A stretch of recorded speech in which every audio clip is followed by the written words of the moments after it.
Baiklah, Assalamualaikum warahmatullahi wabarakatuh. Perkenalkan, nama saya Putra Ramadhani dari kelas penyuluhan peternakan dan kesejahteraan hewan 2B. Kali ini saya akan menjelaskan mengenai komunikasi interpersonal, di mana komunikasi merupakan secara etimologis. Komunikasi berasal dari bahasa Latin yaitu communication dan bersumber juga dari kata communis yang artinya sama. Komunikasi secara terminologis berkomunikasi yang berarti penyampaian suatu pernyataan oleh seseorang kepada orang lain.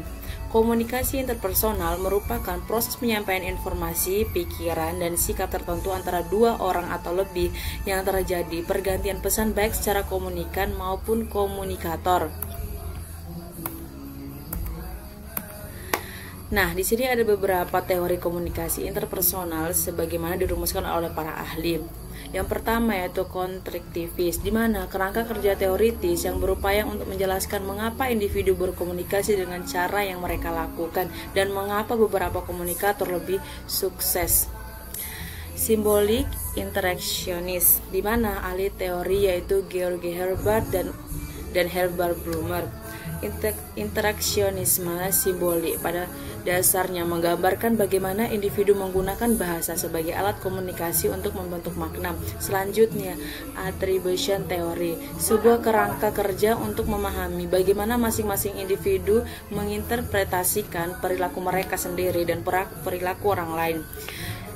Teori yang dikenal oleh William Scott ini berpendapat bahwa orang termotivasi untuk memenuhi 3 kebutuhan, yaitu kebutuhan merasa memiliki, kebutuhan untuk membentuk interaksi dengan orang lain, kebutuhan untuk disukai dan menjalin hubungan. Selanjutnya, interaction assembly theory. Teori yang dikenal oleh John Grant ini berusaha untuk menjelaskan dari mana pikiran kita. Communication accommodation theory. Teori yang dikembangkan oleh Howard Gilles dan kawan-kawan ini menitik beratkan pada bagaimana dan mengapa orang memodifikasi atau mengubah perilaku komunikasi mereka. Selanjutnya yaitu social penetration theory. Teori yang digagas oleh Irving Altman dan Dalmas Tyler menggambarkan bagaimana perubahan dalam pola komunikasi dapat berdampak pada perubahan dalam hubungan. Yang terakhir yaitu The Relationship Development Model. Teori yang dikenalkan oleh Mark Knapp menyajikan 10 tahapan model hubungan yang dapat menyatukan atau bahkan terpisah. Nah, komponen-komponen komunikasi interpersonal. Yang pertama, sumber komunikator, di mana orang yang punya kebutuhan untuk berkomunikasi, yakni keyakinan untuk membagi keadaan internal sendiri. Selanjutnya, encoding adalah suatu aktivitas internal pada komunikator dalam menciptakan pesan melalui pemeliharaan simbol-simbol verbal dan non-verbal yang disusun berdasarkan aturan-aturan tata bahasa. Yang ketiga, pesan merupakan hasil encoding. Pesan itulah yang disampaikan oleh komunikator untuk diterima dan diinterpretasikan oleh komunikan. 4.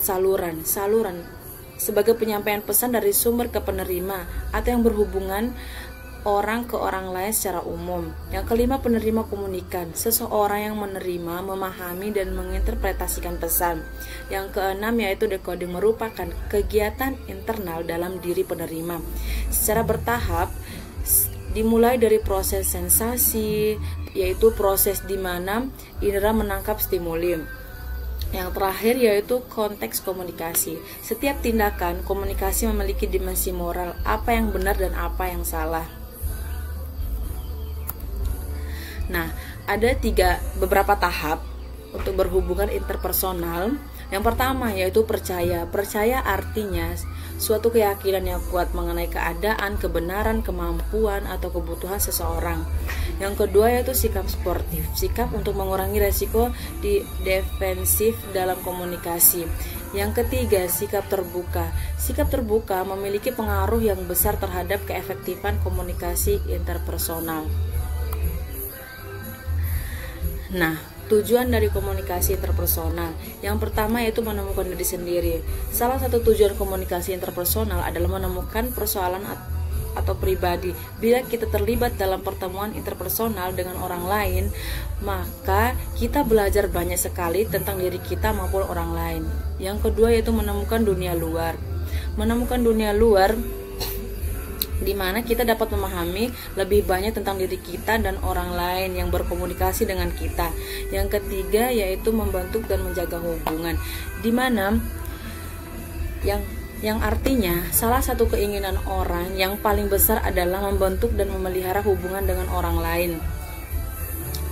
Yang keempat yaitu merubah sikap dan tingkah laku, di mana banyak waktu kita yang dipergunakan untuk merubah sikap dan tingkah laku orang lain dengan pertemuan interpersonal, di mana kita boleh menginginkan mereka memilih cara tertentu, misalnya mencoba diet baru, mencoba belajar tentang hal baru. Yang kelima yaitu untuk bermain dan kesenangan, di mana bermain mencakup semua aktivitas yang mempunyai tujuan adalah mencari kesenangan yang berbicara dengan teman, mengenai aktivitas kita di luar rumah, mengenai liburan kita dan sebagainya. Yang keenam yaitu untuk membantu, di mana ahli-ahli kejiwaan, ahli psikologis, ahli terapi menggunakan komunikasi interpersonal dalam kegiatan profesional mereka untuk mengarahkan kliennya. Nah, dari komunikasi interpersonal tadi, ada beberapa manfaat dari komunikasi interpersonal. Di sini saya hanya menjelaskan 5 manfaat, dan masih banyak lagi manfaat-manfaat dari komunikasi interpersonal. Seperti dapat mendatangkan manfaat intelektual, termasuk di dalamnya pemahaman yang mendalam terdapat dari diri orang lain serta hubungan interpersonal. Dapat memberikan manfaat praktis, termasuk di dalamnya pribadi sosial atau hubungan dan profesional. Komunikasi interpersonal sangat penting bagi kita secara fisik, di mana yang memiliki hubungan interpersonal yang baik lebih sehat secara mental dan fisik. Komunikasi interpersonal membantu kita memenuhi kebutuhan sosial kita, bagaimana suatu hubungan dapat menjadi lebih sukses dan memuaskan. Yang terakhir yaitu membuat kita berpikir bahwa kita berkomunikasi dalam suatu hubungan dan menyadari bahwa secara intelektual berkomunikasi dalam suatu hubungan adalah sangat berbeda. Nah, dalam menjaga atau memelihara keseimbangan komunikasi kita secara interpersonal, ada beberapa tahapan.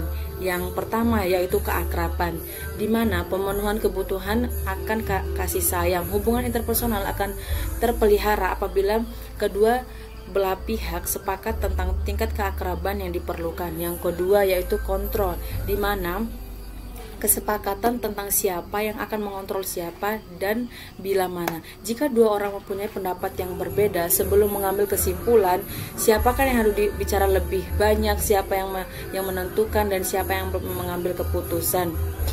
Yang ketiga yaitu respon yang tepat, di mana respon A harus diikuti oleh respon yang sesuai dari B. Dan yang terakhir yaitu nada emosional yang tepat, di mana keserasian suasana emosional ketika komunikasi sedang berlangsung, walaupun mungkin saja terjadi interaksi antara dua orang dengan suasana emosi yang berbeda. Nah, nada emosi ini sangat bermanfaat bagi kita, apalagi kita yang keluar daerah dan berinteraksi dengan orang dari daerah yang berbeda-beda. Nah, itu saja dari saya tentang komunikasi interpersonal. Sekian dari saya. Wassalamualaikum warahmatullahi wabarakatuh.